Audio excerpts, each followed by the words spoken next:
Malaysia కానీ China కానీ ఈ చుట్టూ దేశాలు మనకు పడి ఉన్నాం. అంటే ఇప్పుడు మన దాంట్లో కరికులంలో సూడో సైన్స్ విషయాలు చెప్తే మనం ఎట్లా ఓవర్టేక్ చేయగలం, వాళ్ళని ఎట్లా సాధ్యమైంది. అందుకే మనం ఆల్టర్నేట్గా వాళ్ళకు చెప్పడం మానేసి చెక్కులు సైన్స్ ఛాలెంజ్ మనం పెడతాం. పిల్లల్లో 6వ తరగతి 7వ తరగతి నుంచి 10వ తరగతి వరకు దాదాపు మనం పెట్టే టెస్టు 6 లక్షల మంది రాస్తున్నారు. ఎవ్రీ ఇయర్ పోయిన సంవత్సరం 5.5 లక్షల మంది రాశారు. దానికి 18,000 మంది టీచర్లు వర్క్ చేస్తున్నారు.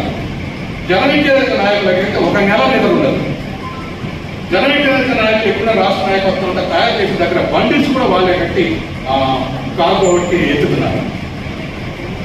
గతంలో కమిషనర్, పాఠశాల కమిషనర్ కిషన్ గారి దగ్గర పోయి మాకు క్వశ్చన్ పేపర్ ప్రింటింగ్ చేయాలంటే మేము ఇంత పెద్ద పని చేస్తున్నాం, క్వశ్చన్ పేపర్కే 15 లక్షలు ఖర్చు అవుతున్నాయంటే ఆయన ఏమో తెలుసండి, మేము కూడా మీలాంటి టెస్ట్ పెడతామని ఎస్టిమేషన్ పంపంటే మా వాళ్ళు 10 కోట్లకు పంపినాడు ఆనాడు.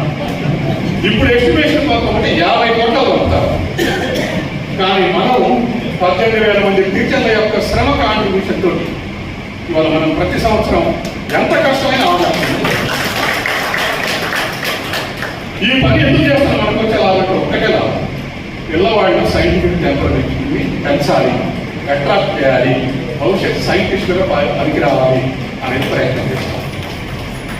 కాబట్టి వాళ్ళు ఉన్నటువంటి ఈ పరిస్థితుల్లో మనం కింద నుంచి పైకి మనం తయారు చేసుకోకపోతే ఈ కరికులం ఇవి చదివి తయారు కావాలంటే వాటి కోసం మార్పుల కోసం కొట్టాడాలంటే ఇటువంటి సదస్సులు అనేకం జరగాలి.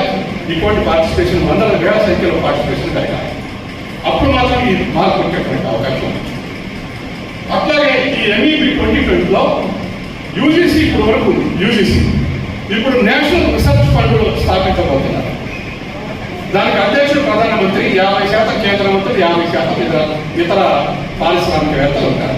అసలు NEP 2020 డాక్యుమెంట్ తయారు చేసిన 7 కార్పొరేట్ సంస్థలకు సంబంధించినటువంటి CEOలు వాళ్ళందరూ ఉన్నారు. వాళ్ళ పేరు కూడా చెప్పగలండి ఒక నిమిషం ముందు నా దగ్గర ఇన్ఫర్మేషన్. వాళ్ళు ఏదైనా రికమెండేషన్స్ అమలు జరుగుతున్నాం. ఈ రికమెండేషన్స్ తోటి విద్యా బోధన జరగాలన్నటువంటి పరిస్థితి వాళ్ళు సృష్టించబడింది.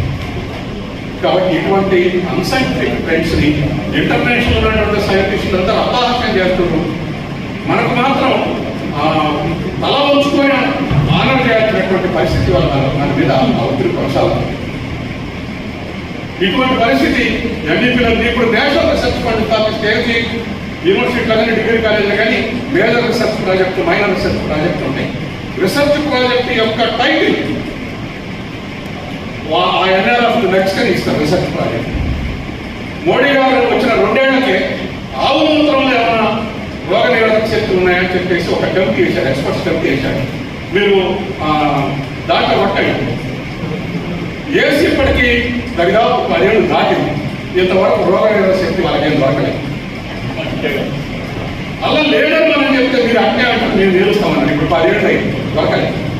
కాబట్టి రేపు రీసెర్చ్ ప్రాజెక్ట్ కూడా ఈవైపోయి గీతలు ఎన్నుంటే ఒక ప్రాజెక్ట్ సబ్మిట్ చేయండి, గీతలు మరుగుంటే రిజల్ట్ ఏంటి, గీతలు తక్కువ రిజల్ట్ ఏంటి, ఇటువంటి ప్రాజెక్టులను టేకప్ చేస్తే రేపు మనం వరల్డ్ కాంపిటీషన్ ఎట్లా తెచ్చుకుంటామని, ఎట్లా మనం కాంపిటీషన్లో నిలబడతామని.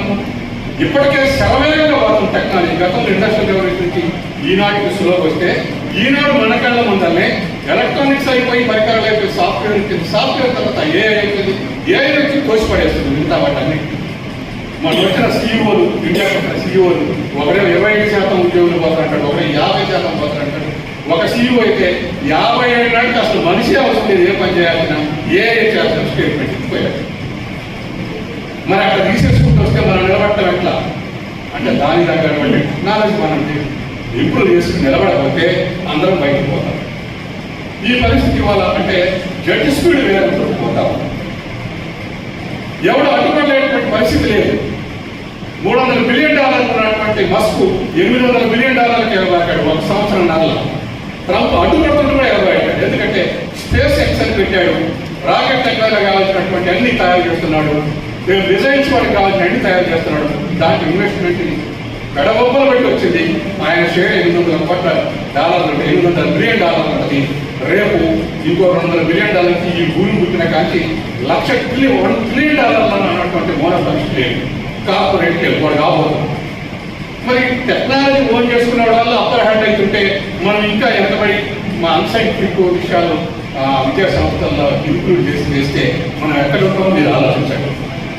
రెండింటిలో ఇవన్నీ ఉన్నాయి. ఒక్కొక్కటి చూస్తూ ఉంటే అసలు మనకు విచిత్రంగా ఉంటుంది. ఈ పరిస్థితుల నుంచి ఇవాళ దాదాపు మనం రిప్రజెంటేషన్ 1 రియాక్ట్ అవుతున్నారు, లేదు 1 రియాక్ట్ అవుతున్నారు. నేను నారాయణ గారు మేమంతా పోయి మన ఓపెన్ యూనివర్సిటీలో మన ఆనాడు విద్యాశాఖ మంత్రి సూర్యాపేట ఆయన పేరు ఉంటే జగదీశ్వరి ఒక ఏడాది ఎడ్యుకేషన్ మినిస్టర్ ఆయనకి రిప్రజెంటేషన్ ఇచ్చాం. ఢిల్లీ పోయి మేము ఈ ఎన్నింటిని రిజల్ట్ చేస్తామని చెప్పుకొచ్చాం. ఏడాదిలో సవితా ఇంద్రారెడ్డి వచ్చింది, మేము యాక్సెప్ట్ చేస్తామని చెప్పుకొచ్చాం.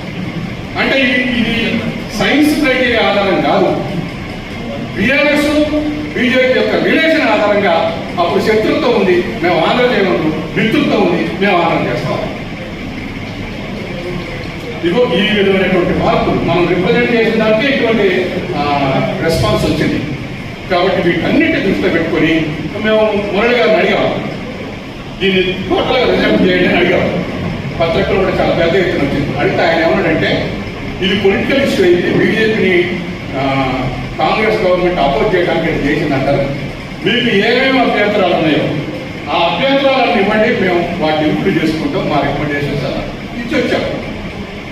ఇట్లా యూనివర్సిటీలు తగ్గేయడం కరెక్ట్ కాదు, ఫారెన్ యూనివర్సిటీస్ని ఫ్రాంచైజీ బ్రాంచ్ మన యూనివర్సిటీలో చేయడం కరెక్ట్ కాదు, వాళ్ళ యాష్ మీద వాళ్ళ కాంపిటీషన్ మన యూనివర్సిటీలు మూతపడతాయి.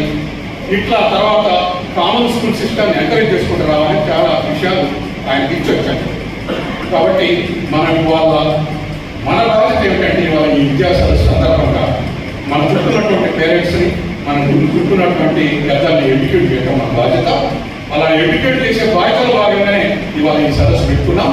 కాబట్టి ఇటువంటి దాంట్లో మీరు అందరూ కూడా లెక్చరర్స్ కమ్యూనిటీ, పేద కమ్యూనిటీ, టీచర్స్ కమ్యూనిటీ, పేద కమ్యూనిటీ, మీరు నోరు విప్పితే అది పెద్ద ఎక్స్ప్లోజర్. దినపత్రికలు, టీవీలు కూడా ఆగవు మీరు కనుక చర్చ ప్రారంభిస్తే. కాబట్టి ఒక చర్చ ప్రారంభించండి, ముందుకు పోయేటువంటి చర్చ ప్రారంభించండి. మిగతా దేశాల మీద ఆధిక్యత వచ్చే విధమైనటువంటి విద్యార్థులు తయారు చేసే విధంగా మనం చర్చ చేస్తే ఉపయోగం ఉంటుంది. కాబట్టి మీరందరూ ఆ విషయంలో ఆలోచిస్తారని ఆశిస్తూ మీరందరూ ఈ అవకాశం ఇచ్చినందుకు కృతజ్ఞతలు.